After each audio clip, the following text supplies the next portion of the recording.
ఆదిలాబాద్ జిల్లాలో ఒక భారీ స్కామ్ వెలుగులోకి వచ్చింది. నిరుద్యోగులు ఆశ కోసం ఉద్యోగాలు వస్తే తాము బాగుపడతాం, తమ కుటుంబాలను పోషించుకుంటాం అనే ఉద్దేశంతో నిరుద్యోగులు పెద్ద మొత్తంలో ఒక సంస్థకు డబ్బులు ఇస్తే, ఆ సంస్థ బోర్డు తిప్పేసి పరారైన పరిస్థితి కనిపిస్తా ఉంది. దీంతో తాము మోసపోయామని గ్రహించిన బాధితులంతా పోలీస్ స్టేషన్‌కి వెళ్లి కంప్లెయింట్ చేశారు. ఇదంతా ఎట్లా జరిగింది? వాళ్ళు ఎట్లా మోసపోయారు? ఇప్పుడు 2025లో కూడా వేరేటోడు ఎవడన్నా అవతల వ్యక్తి వచ్చి నీకు జాబ్ ఇస్తా, నాకు డబ్బులియ్యి అంటే ఉత్తగానే మోసపోం గదా! ఇదంతా ఎట్లా జరిగింది? అసలు మోసం చేసిన వ్యక్తి వీళ్ళని ఎట్లా నమ్మించాడనేది ఈ వీడియోలో చూద్దాం.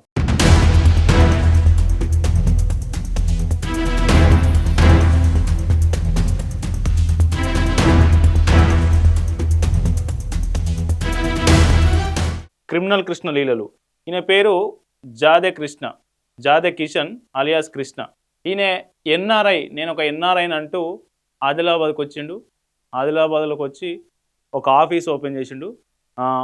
డిజిటల్ మైక్రో ఫైనాన్స్ అనే ఒక సంస్థను స్థాపించిండు. ఆ సంస్థకు అనుబంధంగా 2 బ్యాంకులు పెట్టిండు.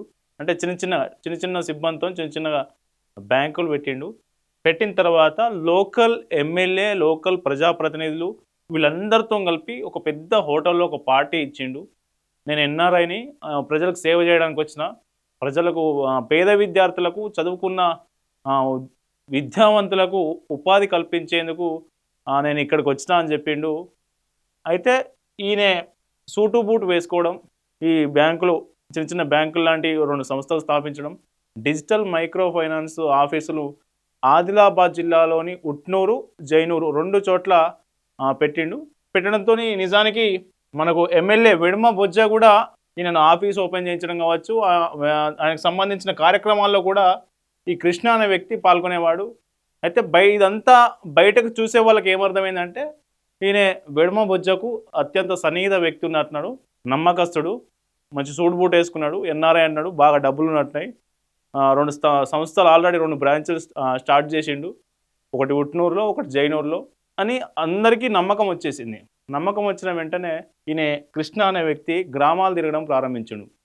ఆదిలాబాద్ జిల్లాలో ఉన్న రూరల్ ఏరియాలో గ్రామాలు తిరుగుతూ ఇంటర్ అయిపోయినా, డిగ్రీ అయిపోయినా, పీజీ అయిపోయిన విద్యార్థుల లిస్టు తీసుకుంటూ మేము మీకు డిజిటల్ మైక్రో ఫైనాన్స్ సంస్థలో ఉద్యోగాలు ఇస్తాం, మీరు ఇందులో చేరండి అంటూ వాళ్ళందరి పేర్లు తీసుకొని వాళ్ళందరినీ ఉద్యోగాలు వచ్చినాయంటూ ఒక సమావేశం ఏర్పాటు చేసి మీకు అందరికీ ఉద్యోగాలు వచ్చినాయని చెప్పిండు.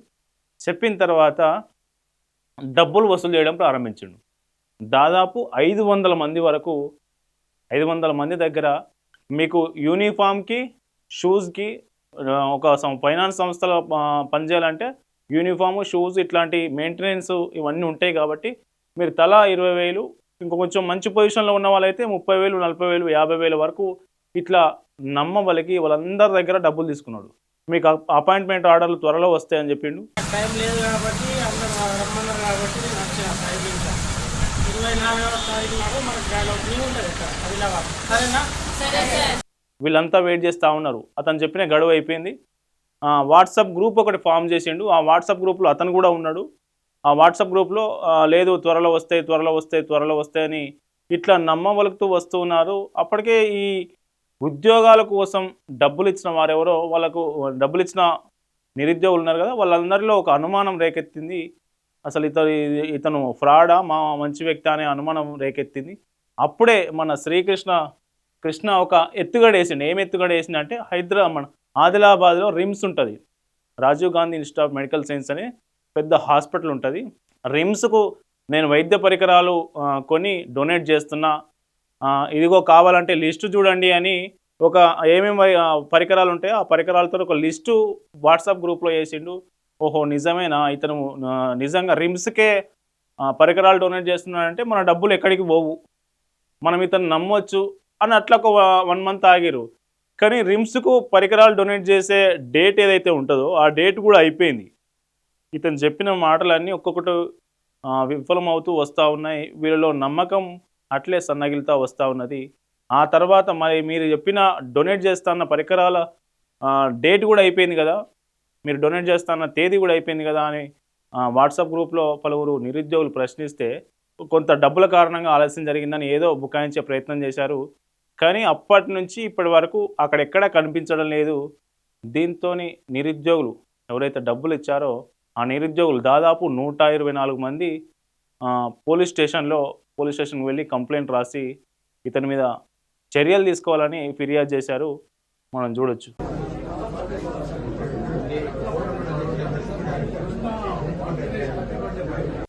ఒక కార్యక్రమం ప్రారంభోత్సవానికి ఎమ్మెల్యే వెడ్మ బొజ్జు ఉంటే ఆయన పక్కనే ఉన్నాడు. ఇగో ఈయననే మనం చెప్పుకుంటున్న టాపిక్‌లో key role Jade Kishan alias Krishna. ఇది వీళ్ళు కంప్లైంట్ రాసిచ్చారు. దాదాపు 164 మంది మేము ఇట్లా మోసపోయాం, తలా 20,000 రూపాయలు ఇచ్చినాము, నారాయణ అనే వ్యక్తి ఇదంతా డీల్ చేసిండు మధ్యలో ఉండి అనేది వీళ్ళు రాశారు. ఎవరెవరు ఎంత ఇచ్చారో కూడా పవార్ సంతోష్, సాయి కుమార్ ఇట్లా ఎవరెవరు ఎంత ఇచ్చారో కూడా ఇందులో కంప్లైంట్ కాపీలో మెన్షన్ చేశారు.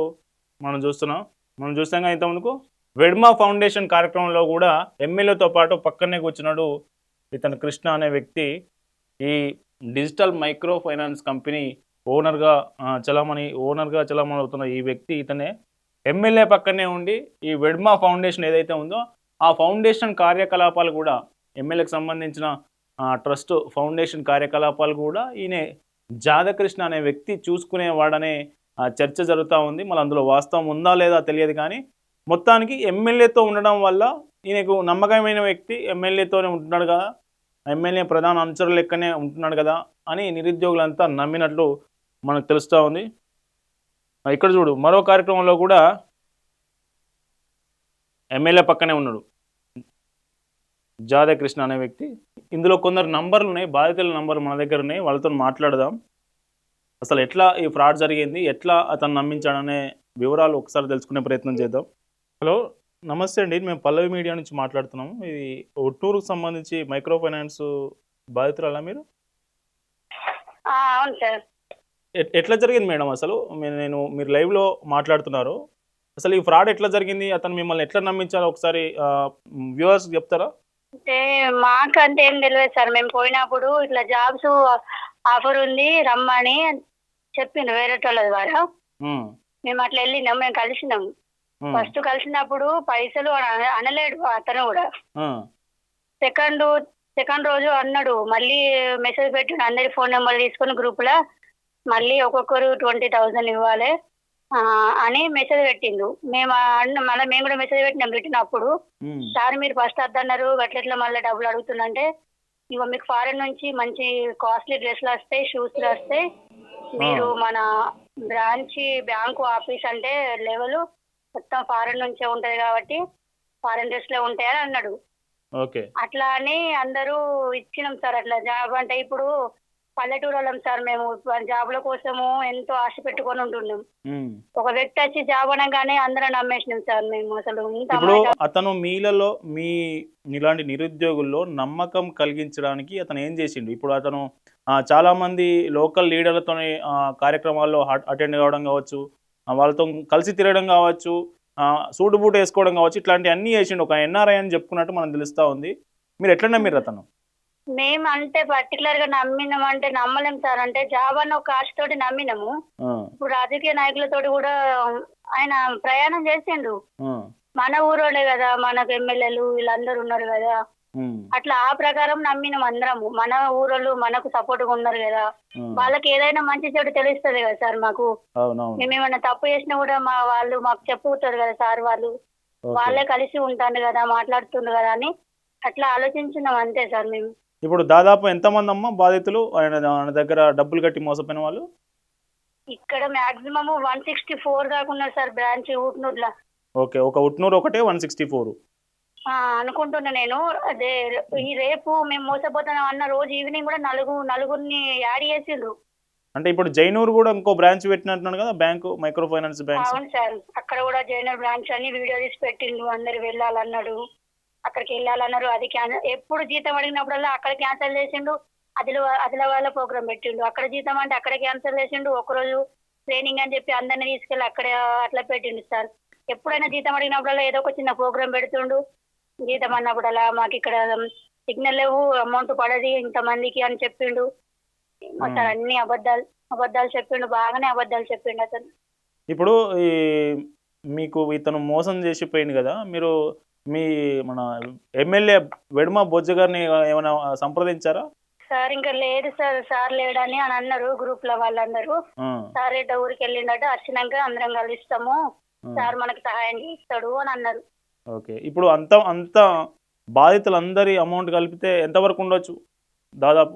దాదాపు ఆదిలాబాద్ ఇక్కడ అంటే సార్ దాదాపు 70-60 అబౌవ్ ఉంటాయి సార్. ల్యాక్ 70 lakhs. 60 అబౌవ్నే ఉంటాయి సార్. ఎందుకంటే ఎంతమంది ఇచ్చిందో తెలియదు. ఈచ్ 120 అని వేసుకున్నా సార్, బాగానే అవుతాయి సార్. పాపం చాలా మస్తు బాధపడుతుంది సార్, ఏడుస్తున్నారు ఒక్కొక్కరు. అప్పు ఓకే. తెచ్చి ఇచ్చినాము అని. మేము కూడా అప్పు చేసి ఇచ్చినాం సార్.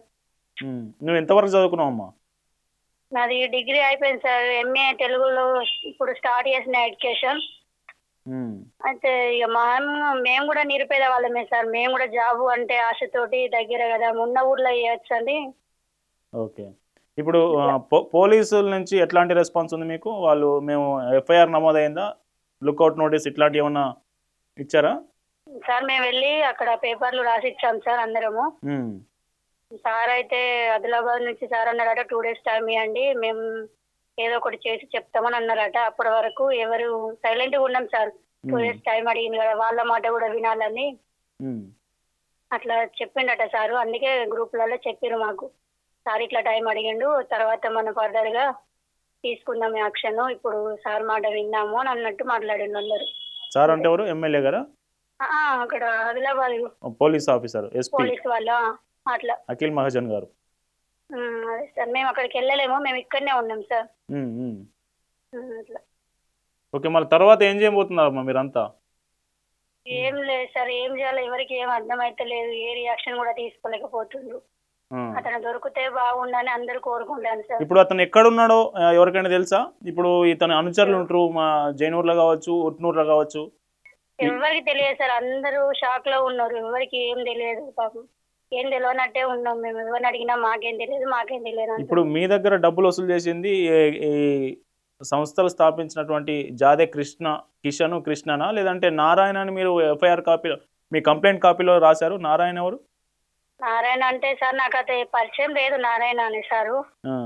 అక్కడికి వెళ్ళినాకనే చూసిన నారాయణ సార్ని నేను కూడా. ఇప్పుడు మీ దగ్గర డబ్బులు వసూలు చేసింది ఆయనేనా?